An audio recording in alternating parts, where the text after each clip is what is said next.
नमस्कार, भव्य भारत न्यूज़ में आप सभी दर्शकों का स्वागत है। आपका प्यार हमें बराबर मिल रहा है, आपका सुझाव भी मिल रहा है, कई सवाल भी मिल रहे हैं जिस पे हमारी कोशिश होती है कि हम चर्चा करें और उस पर प्रकाश डाला जाए। आज फिर एक नए विषय पर हमारे साथ चर्चा करने के लिए श्री श्री 1008 चैतन्य अविनाशी परम अभ्यासी बाबा श्री रतन जी महाराज मौजूद हैं। स्टूडियो में हम सबसे पहले आपका स्वागत करते हैं। बाबा जी, एक सवाल यहाँ पे फिर अगर देखा जाए तो हर युगों की चर्चा होती है। हम अभी कलयुग में चल रहे हैं, ऐसा माना जाता है कि हम कलयुग में चल रहे हैं और कलयुग में कृष्ण का नाम लिए बिना, कृष्ण के लीलाओं को जाने बिना अगर हम कहें तो हमारी ज़िंदगी अधूरी रह जाती है, ऐसा माना जाता है।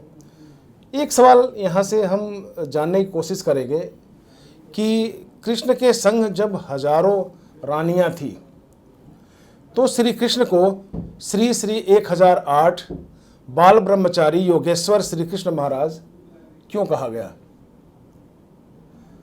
और 1008 की जो उपाधि है ये श्री कृष्ण क्यों लगाते थे, जबकि आज भी हमारे जो भी गुरु हैं, धर्माचार्य हैं, वो भी अपने साथ लगाते हैं? अच्छा सवाल है आपका, लेकिन समझ कितना आएगा आपको मालूम नहीं है। आप बताएंगे तो समझ में आएंगे। पहले तो अभी जो आपने नाम लिया श्री कृष्ण जी का, श्री श्री 1008 बाल ब्रह्मचारी योगेश्वर महाराज, श्री कृष्ण तो है ही है ना। अगर बाल योगेश्वर को जानना है या इस नाम को जानना है? नहीं, बाल योगेश्वर को जानना है।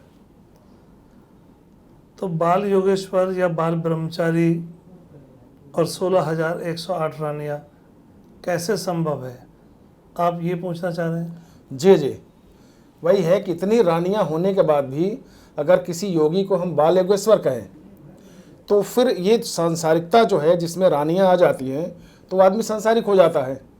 तो ऐसे सांसारिकता के बीच अगर किसी को हम बाल योगी कहें, यानी कि बचपन से ही वो योगी है और रूप उसका छलिया का हो, तो ये कैसे संभव होता है?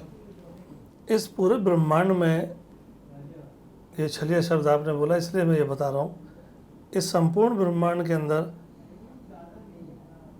श्री कृष्ण के अलावा कोई और 16 कला संपूर्ण है क्या? नहीं, राम भी नहीं थे।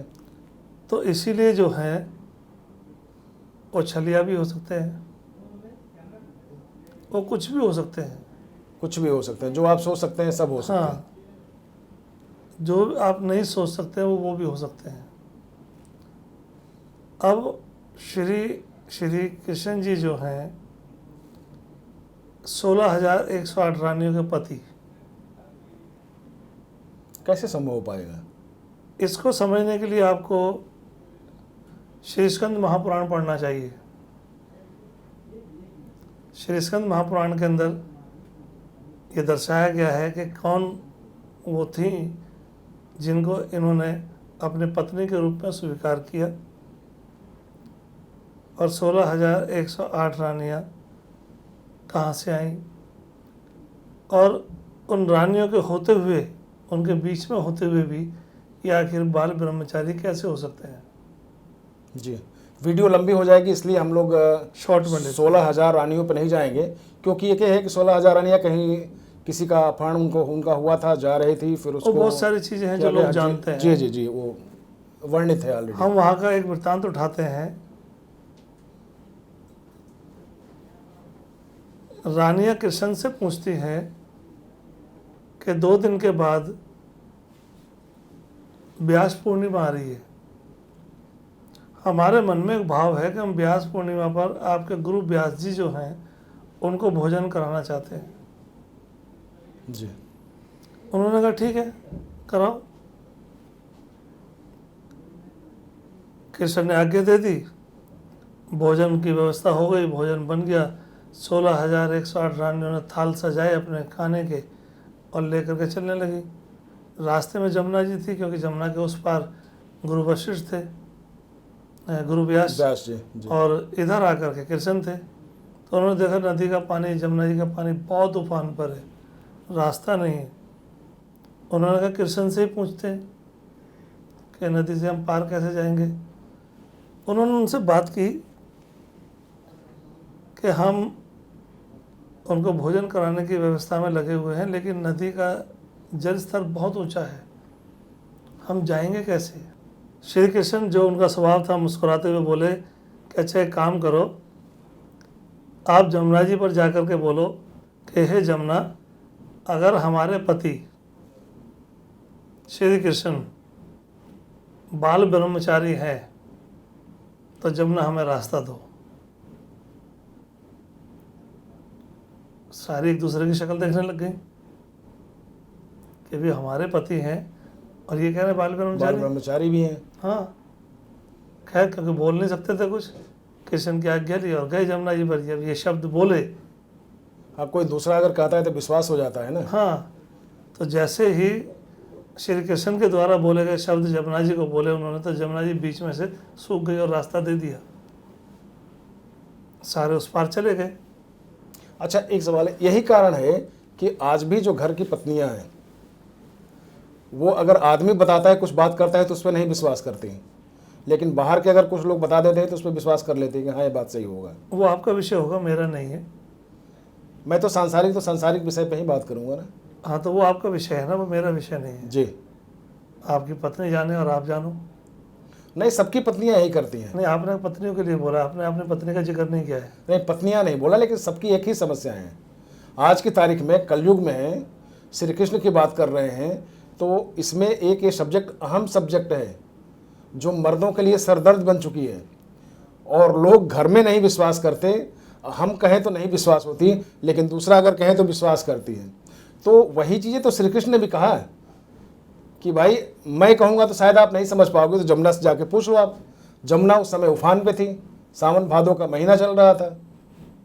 बिल्कुल ठीक है जी। तो जब उन्होंने ये शब्द बोले तो जमुना बीच में से सूख गई और रास्ता दे दिया। वो महर्षि व्यास जी के पास पहुंच गए। महर्षि अपने ध्यान में थे। उन्होंने प्रार्थना की कि प्रभु हम आपको भोजन कराना चाहते हैं। अब उधर से शब्द आया, वो बहुत गंभीर था। व्यास जी ने जो कही बात, व्यास जी ने कहा कि बेटा मैं तो अभोगी हूँ, मैं तो भोग करता ही नहीं हूँ।